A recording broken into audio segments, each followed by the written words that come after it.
سلام معكم بشرى، ان شاء الله تكونوا كامل بخير، صحتكم كامل لاباس. مرحبا بكم dans une nouvelle فيديو. هذا الفيديو راح نحكوا فيه على العناية الشخصية. كامل على بالنا باللي العناية الشخصية عند البنات، عندنا حنايا البنات تختلف، يعني كل وحدة والروتين تاعها الخاص. بصح انا حنعطيكم يعني الاساسيات في هذا الروتينات. اول حاجه راح نقسموا هذا العنايه الشخصيه، يعني هذا الروتين لروتين يومي، روتين اسبوعي، وروتين شهري، وروتين في لا بيريود اللي هي الدوره الشهريه، اثناء الدوره الشهريه. نبدا بخوميامون بالنظافه اليوميه اللي تعتمد بوكو بلوس على وجهنا سناننا كامل. اول حاجه تستخدمي هذا الغسول تاع سيرافي اللي كنت حكيت لكم عليه ديجا، مع لي برودوي اللي نستخدمهم. ولا تستخدمي الصابون تاعك، اي حاجه تستخدميه دو فوا باغ جور. ولا بالاضافه الى الترطيب. الحاجه الدوزيام اللي هي مهمه عندنا بزاف حنايا، اللي هي الاسنان تاعنا. على بالنا باللي كي يكونوا سنانك ماشي نظاف ولا فمك يريح، راح تكون ما تكونيش اليز. اول حاجه تبروسي سنانك وتستخدمي هذا لو بامبوش، ولا اي بامبوش اللي تستخدميه انت معلف.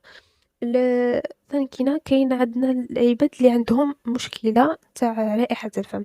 رائحة الفم مش حتقتصر على اللسان تاعنا ولا على السنان تاعنا. كاين شي عباد تكون عندهم مشاكل في الجهاز الهضمي تاعهم، ليستوما، الكولون، بزاف امراض اللي يعطوا هذا الانذارات من خلال رائحة الفم.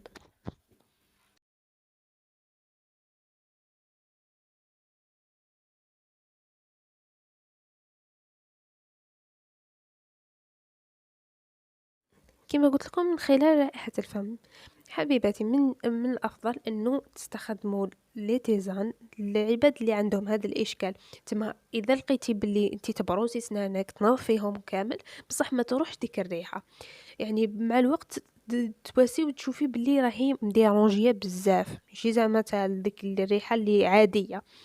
أه ننصحك اما تروحي عند الطبيب، ولا تستخدمي لي تيزان، تشربي لي تيزان.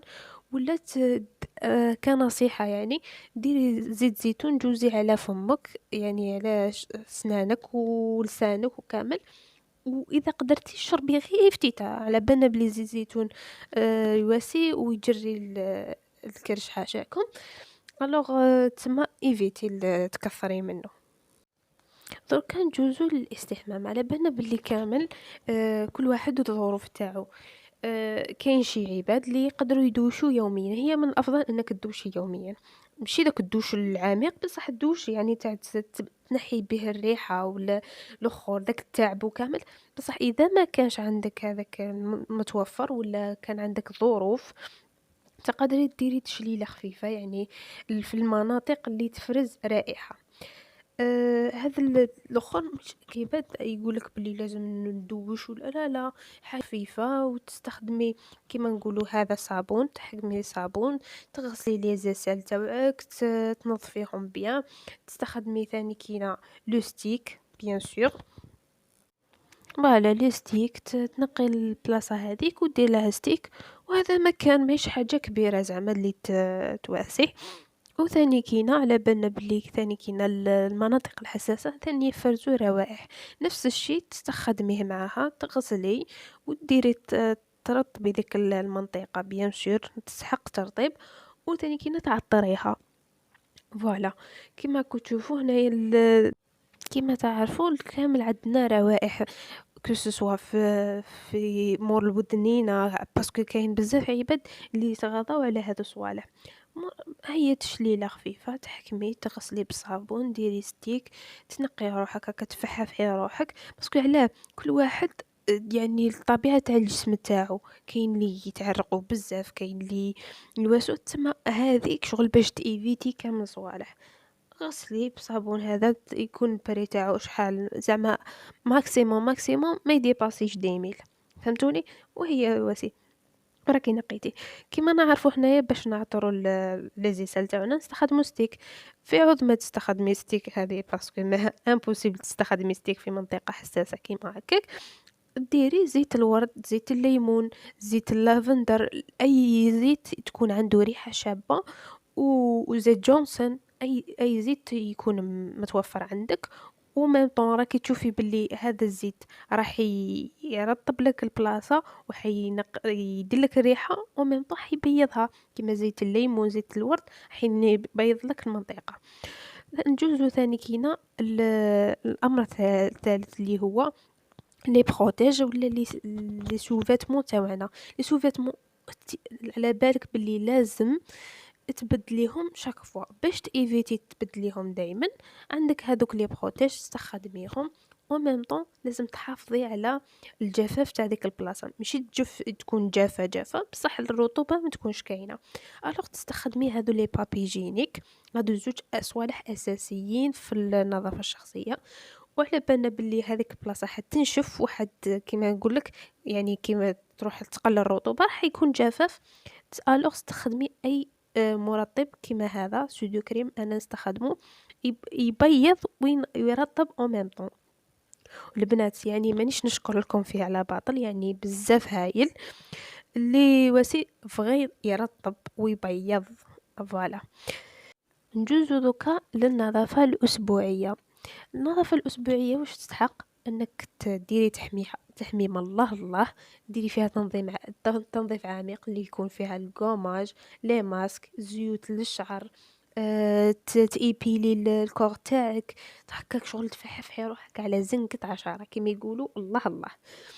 ايوا تقصي ضفارتيك، ديري لي ماسك ليديك ورجليك، ديري لي كوماج لرجليك ليديك ثاني كينا، ترطبي كامل الكور تاعك الاخرين. ضفارتك ثاني كي تهلاي فيهم.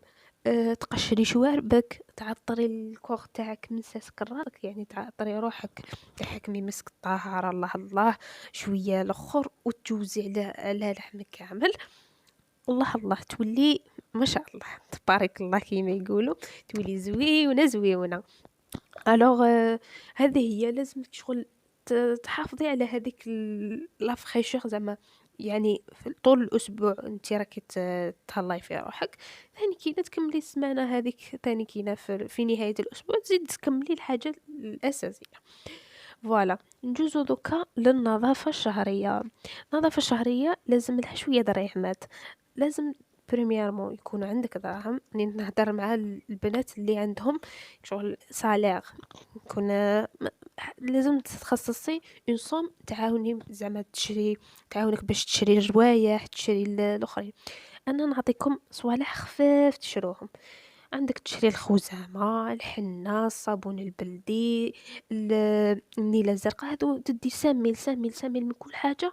راكي في الهايلة قاعدين ديري بيهم لي غوسات. الله الله. اذا حبيتو بالمناسبة يعني اذا حبيتو ندير لكم دي غوسات وصفات طبيعية كيما هاد التبريمات ديتو، حخلي الراي تاعكم في لي كومونتير. وثاني كينا ما تنساش لي ستيك تاعك اللي تستخدمي، هادو لي بروتيج، لي بارفان لي الله الله زعما مسك طهارة، هادو صوالح لازم. وثاني كينا ما تنسيش تقصي شعرك شويه من شعرك باش يتنفس وتعالجيه. ثاني كينا ديري له ماسك زعما تاع الشعر. الله الله يبدا يولول. هذه هي النظافه تاع الشعر، يعني ما تكونش ثقيله كيما في السمانه وكيما في الاخر، يعني حاجه خفيفه. وثاني كينا دوكا نجوزو للنظافه الشخصيه في الدوره الشهريه. على بالنا بلي اغلبيتنا في الدوره الشهريه نكونوا اون ديبرسيون، بصح هذه الفتره مهمه لازم تتهلاو فيها باسكو على بالنا بلي الروايح وكامل يكثروا في الافرازات تاعنا، حين يكثروا تما في ذا الوقت. الوغ باش نبدلوا المود ونتهلاو في رواحتنا، بريميرمون عندك النظافه، تغسلي روحك، تتوضاي كيما اي وضوء. وثاني كينا الفوط الصحية، ما تنساوش الفوط الصحية في أثناء الدورة الشهرية اللي يتبدلوا من 3 ساعات ل4 ساعات، كل 4 ساعات يتبدلوا، هذه بلا ما نحضروا. وثاني كينا استخدام الفوط الصحية القطنية. البنات على بالنا بلي كان بزاف البنات اللي يديلهم الرجي ويديلهم تحسس وتواسي، الوغ لازم عليك ديري تستخدمي الفوط الصحية القطنية. وثاني كاينة بغيت ننصحكم، يعني في نهاية كي تخلص لك الدورة الشهرية، حكمي اون بابي جينيك، ديري قلي فيه الخزامة، شوية تاع زعتر، شوية تاع بخور، وديريهم قليهم شوية، وديريهم في البابي جينيك. اذا حبيتو ندير لكم ذا الوصفة باش تفهموا اكثر، ديروها بعد الدورة الشهرية حتى تمتصلكم من الروائح، تمتصلكم الإفرازات هذوك اللي كانوا خلال الدورة الشهرية. وثاني كينا حتعطي واحد الريحة مليحة يعني بعد وثاني كينا إزالة الشعر. البنات ما تخليش روحك في وقت الدورة الشهرية يكون عندك هذاك الشعر الزائد.